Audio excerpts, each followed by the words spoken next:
আচ্ছা, ডিইউ কয়েনেট রিটেনের 2021 সেশনের বায়োলজি পার্টটা আমরা সলভ এখন দেখব। 4টা কোশ্চেন আছে, 4টা কোশ্চেনই আমরা এখানে দেখো কোশ্চেনগুলোর ধরনটা আগে তোমরা বোঝার চেষ্টা করো। প্রত্যেকটাতে দেখো যে 5টা করে বৈশিষ্ট্য চাওয়া হয় বা পার্থক্য, সবগুলোতে 5টা করে, কারণ 0.5 করে মার্ক থাকে। তো আমরা যদি প্রথম কোশ্চেনটা দ্বারা শুরু করি, তোমরা একটু খাতায় লিখো, ট্রিক্স আকারে লিখো। প্রথম কোশ্চেনটাতে বলছে যে মালভেসিয়া গোত্রের 5টি শনাক্তকারী বৈশিষ্ট্য লেখো। তো এইটা মাথায় রাখবা কেমনে, যে মালভেসিয়া হচ্ছে আমাদের দ্বিবীজপত্রী উদ্ভিদের জন্য। জবার কথা মনে রাখবা, যে জবা হচ্ছে একটা দ্বিবীজপত্রী উদ্ভিদ। তো মালভেসিয়া গোত্রের শনাক্তকারী বৈশিষ্ট্যগুলো মনে রাখার জন্য আমি জবা নামটা একটু নিয়ে আসছি, তাহলে তোমাদের ইজিলি মনে থাকবে। কেন দেখো, বললেই বুঝতে পারবে। জবা বতে হচ্ছে মাথায় রাখবা যে লিখে পড়া,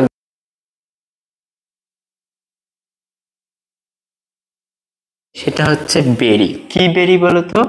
ফল, বেরি, বা তোমরা বলতে পারো ক্যাপসুল বা সাইজোকার্প। বুঝতে পারছো? দুইটা বৈশিষ্ট্য কিন্তু হয়ে গেল শনাক্তকারী। সাইজোকার্প, সাইজোকার্প। বুঝতে পারছো? আচ্ছা, দেন দেখো আমরা জ দিয়ে মাথায় রাখবো, যেহেতু জবা, জবা ফুলের কচি অংশটা একটু, তোমরা ছোটবেলায় অনেকে ইয়া করছো হাতে, তো দেখবা যে একটু পিচ্ছিল টাইপ, বুঝতে পারছো, বা নরম। তো মানে জবা ফুলের ইয়াটা, মানে অংশটা, কচি অংশটা। তো দেখো তোমরা এই বৈশিষ্ট্যটা এখানে লিখবা যে কচি অংশ, কচি অংশ কি বলতো? রোমস ও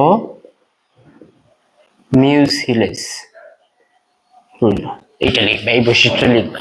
এখন দেখো আমাদের বয়ের কাহিনী শেষ, শুধু বয়ের কাহিনী শেষ। এখন জটা একটু পেছানো টাইপ না, মানে একটু টুইস্টেড আকারে, তাহলে এটা লিখবা যে দলমন্ডল, দলমন্ডল টুইস্টেড। বুঝতে পারছো? এভাবে একটু মাথায় রাখবো, কারণ হইতেছে তোমাদের বায়োলজি বলো বা ফিজিক্স কেমিস্ট্রি, এগুলোতে এত এত বেশি টপিক, এত এত বেশি ইনফরমেশন, মানে মাথায় রাখা অনেক টাফ হয়ে যায়। সো একটু ট্রিক্স দিয়ে মাথায় রাখলে তোমাদের জন্য ইজি হবে। তো যতে গেল যে দলমন্ডল টুইস্ট, আমাদের কিন্তু 4টা হয়ে গেছে, একটা জিনিস বাকি আছে, আকারটা। আকারটা দেখো তো একদম স্ট্রেট নেই, এরকম কোয়াড্রেন্ট টাইপ। সো বলবো এখানে অম্রাবিন্যাস অক্ষীয়। অক্ষীয় মানে অক্ষ বরাবর, অম্রাবিন্যাস অক্ষীয়। বুঝতে পারছো? এই যে আমাদের 5টা বৈশিষ্ট্য কিন্তু হয়ে গেল। এভাবে তোমরা বৈশিষ্ট্যগুলো, শনাক্তকারী বৈশিষ্ট্যগুলো মাথায় রাখবা। তো এইটা ম্যাথের এর ক্ষেত্রে, ম্যাথ বলতেছি, আচ্ছা এইটা মানে শনাক্তকারী বৈশিষ্ট্যের মধ্যে কি কি কোশ্চেন আসতে পারে? একটা আছে পোয়াসিয়া মালভেসিয়া, এটা হচ্ছে উদ্ভিদ বিজ্ঞানে তোমাদের শর্ট সিলেবাসের ক্ষেত্রে এগুলা। যদি তুমি লং সিলেবাস চিন্তা করো, তাহলে 6 দাবল ব্রায়োফাইটা, ছত্রাক, তারপর হচ্ছে লাইকেন, এগুলো শনাক্তকারী, নগ্নবীজ, আবৃতবীজ, এগুলো আসতে পারে। দেন আমাদের প্রাণী বিজ্ঞানে যে 9টা ফাইলাম আছে, এই 9টা ফাইলামের শনাক্তকরণ বৈশিষ্ট্যগুলো তোমরা পড়ে নিবা। আচ্ছা, দেন আমরা 2 নম্বর কোশ্চেনে যদি যাই, 2 নম্বর কোশ্চেনে কি বলছে যে আর্থ্রোপোডা পর্বের প্রাণীর 5টি শনাক্তকারী বৈশিষ্ট্য লেখো। তো দেখো আর্থ্রোপড মানেই আমরা কি জানি সেটা আগে লিখে ফেলবো। আর্থ্রোপড মানেই হচ্ছে তোমার দেহ সন্ধি, সন্ধিযুক্ত উপাঙ্গ বিশিষ্ট। একটা বৈশিষ্ট্য হয়ে গেল, উপাঙ্গ বিশিষ্ট। এবং তোমরা যদি দেখো, আমি একটা যেমন মালভেসিয়া গোত্রের শনাক্তকারী বৈশিষ্ট্যের ক্ষেত্রে জবা ফুলের নাম মনে রাখতে বলছি, তোমরা এই ক্ষেত্রে কি মনে রাখবা?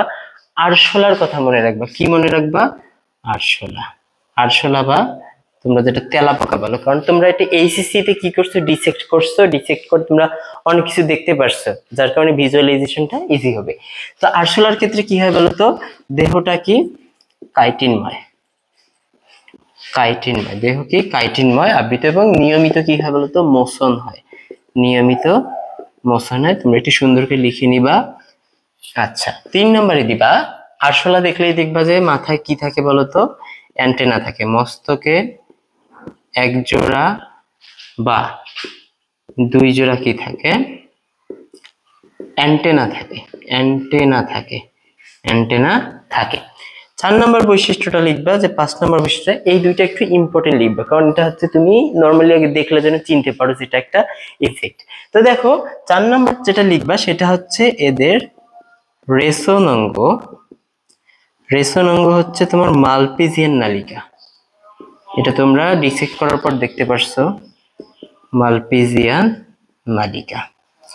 তোমরা কিন্তু এই যে রেশন অঙ্গগুলো মাথায় রাখবা, বুঝছো? যেমন প্লাটিহেলমিনথিসের ক্ষেত্রে শিকা কোষ বা ফ্লেম সেল বলতেছি, তারপর হচ্ছে তোমার অ্যানিলিডার ক্ষেত্রে নেফ্রিডিয়া, এই টাইপ জিনিসগুলো।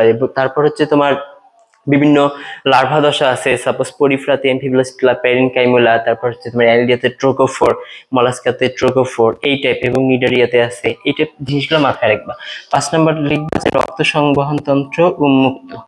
রক্ত সংবহন তন্ত্র কি বলতো? উন্মুক্ত। তার মানে কি, এদের রক্তটা কোথায় উন্মুক্ত হয়? গহ্বরে উন্মুক্ত হয়। এবং হোয়াইট কালার যে তোমরা জিনিসটা দেখো সেটি হচ্ছে এদের ব্লাড। তো এটা হচ্ছে 2 নম্বরের আমাদের অ্যান্সারটা ছিল, যে 5টা শনাক্তকারী বৈশিষ্ট্য। এখন 3 নম্বরে যেটা বলছে, এখানেও 5টা প্রুফ চাইছে। কি প্রুফ চাইছে এটা একটু দেখো।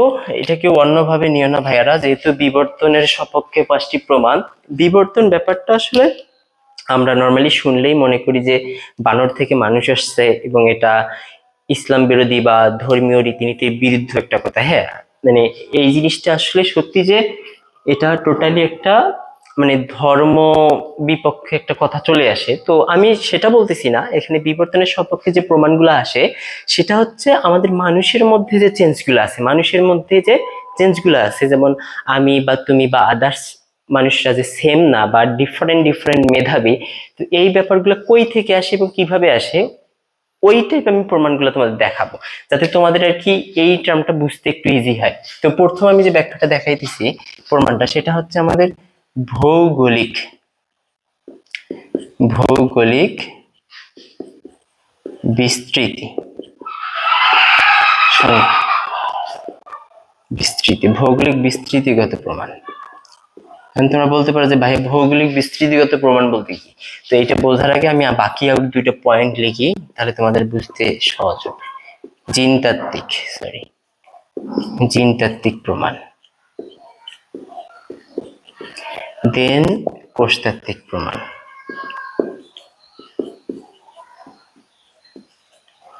কোষতাত্ত্বিক প্রমাণ। এখন আসো একটু আমরা ব্যাখ্যায় যাই, যে আসলে আমি কেন বললাম জিনতাত্ত্বিক প্রমাণ এবং কোষতাত্ত্বিক প্রমাণ। জাস্ট সিম্পল এক্সাম্পল ভাইয়া, মনে করো আমার নানু নানু খুব অলস ছিল, এবং তার মেয়ে মানে আমার মা, সে মনে করো একটু পরিশ্রম করছে। দেন মনে করো সেই তার পরিশ্রম করার যে এবিলিটিটা, সেটা আমার মধ্যে আসবে কিনা, নাকি আমার নানুর যে জেনেটিক্যালি অলসতা সেটা আমার মধ্যে আসছে কিনা, এই টাইপের একটা জিনগত একটা ব্যাখ্যা আছে। সেটা হচ্ছে, তোমরা সবাই শুনে থাকবা যে আমার একটা কোর্স, যে আমাকে একটা শিক্ষিত মা দাও, আমি একটা শিক্ষিত জাতি দিব। কেন বলে যে আমাকে একটা মানে কখনো কেন বলে না যে আমাকে একটা শিক্ষিত বাবা দাও, আমি একটা শিক্ষিত জাতি দিব? তাহলে এই ব্যাপারটা বোঝার ক্ষেত্রে আমাদের বুঝতে হবে যে আমাদের এক্স এক্স এবং এক্স ওয়াই, এটা হচ্ছে আমাদের কি বলতো বাবা, এবং এটা হচ্ছে মা। বুঝতে পারছো? আচ্ছা, এইভাবে লিখি তাহলে তোমাদের বুঝতে সুবিধা হবে। এখন যখন একটা ছেলে বাচ্চা হয়, তখন সে কি নেয়? মায়ের একটা এক্স নেয় এবং বাবার শুধু ওয়াই নেয়।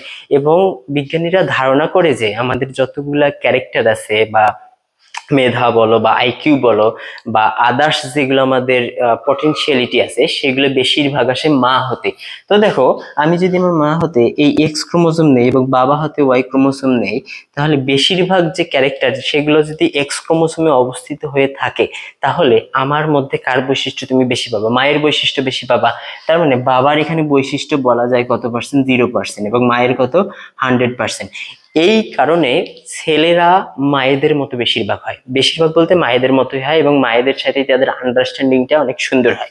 মেয়েদের ক্ষেত্রে দেখো, মেয়েরা মায়ের ক্ষেত্রে মায়ের নেয় এক্স এবং বাবার নেয় এক্স। তাহলে মেয়েদের ক্ষেত্রে মা বাবা কত পার্সেন্ট করে? 50% করে। সেই ক্ষেত্রে দেখা যায় যে মেয়েরা বাবার প্রতি বেশি একটু আসক্ত থাকে, এবং মায়েদের সাথে অতটা কমিউনিকেশনটা ভালো থাকে না। এই ক্ষেত্রে একটা ব্যাপার হচ্ছে যে বাবারা একটু তাদের স্পেস দিতেছে, যে তারা ছেলে সন্তানদের সাথে কমিউনিকেশনটা তো ভালো হইতেছে না। বুঝতে পারছো? এগুলা ওইভাবে পার্সোনালি ওইভাবে মেলাইও না, জাস্ট এটা জিনতাত্ত্বিক একটা জাস্ট ব্যাখ্যা। বুঝতে পারছো? আচ্ছা, কোষতাত্ত্বিক ব্যাখ্যাটা কেমন? একটা গ্যালাপাগোস আইল্যান্ড আছে, তোমাদের বলি। গ্যালাপাগোস আইল্যান্ড, তো এখানে একটা পাখি গেছিল। তো পাখিটা যাওয়ার পর মনে করো বাচ্চা কাচ্চা হয়েছে, তো হওয়ার পর সে মনে করো একটা টাইপ পাখি মানে তোমার ফলের বীজ খায়। একটা টাইপ পাখি তোমার মানে ওরই বিভিন্ন আর কি যে বাচ্চা কাচ্চা আছে, তারা একজন ফল খাচ্ছে, কেউ বীজ খাচ্ছে, কেউ পাতা খাচ্ছে, কেউ মাছ খাইতেছে।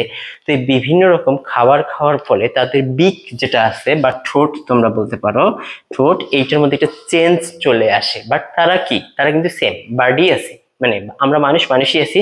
বাট কেউ দেখবো বেশি পরিশ্রম করে, কেউ কম পরিশ্রম করে, কেউ বেশি দৌড়ায়। এই যে একটা সেন্স, এই সেন্সটা হচ্ছে আমাদের জিনতাত্ত্বিক থেকে কোষে ঢুকে যায়, এবং কোষ থেকে কিসে ঢুকে যায় জানো? ভ্রূণে ঢুকে যায়, এবং এটাকে বলা হয় ভ্রূণতাত্ত্বিক প্রমাণ। কি প্রমাণ? ভ্রূণতাত্ত্বিক প্রমাণ। দেন একটা একদম ফাইনালি বিগ সেন্স আসে যায়, তখন এটাকে কি বলা হয়? শ্রেণীবিন্যাসগত প্রমাণ। শ্রেণীবিন্যাসগত প্রমাণ। বুঝতে পারছো? এই হচ্ছে আমাদের বিবর্তনের সপক্ষে 5টি প্রমাণ।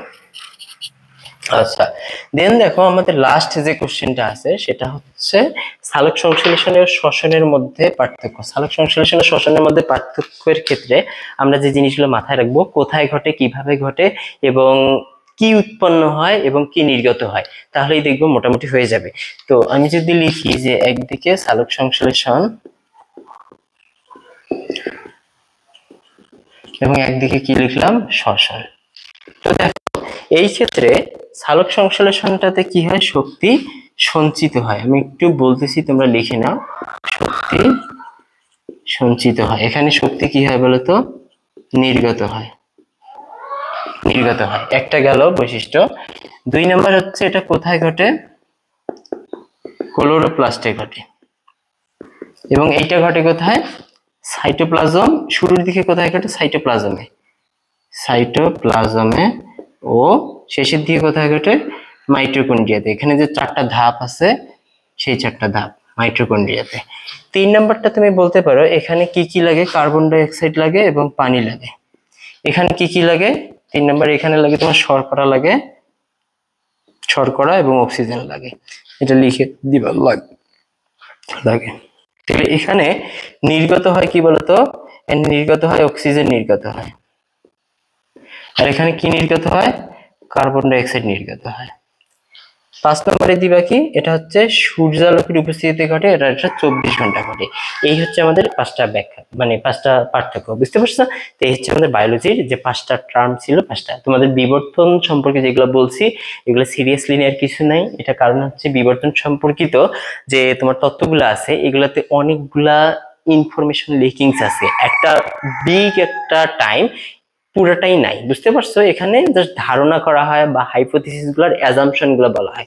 বুঝতে পারছো? ঠিক আছে, থ্যাংক ইউ।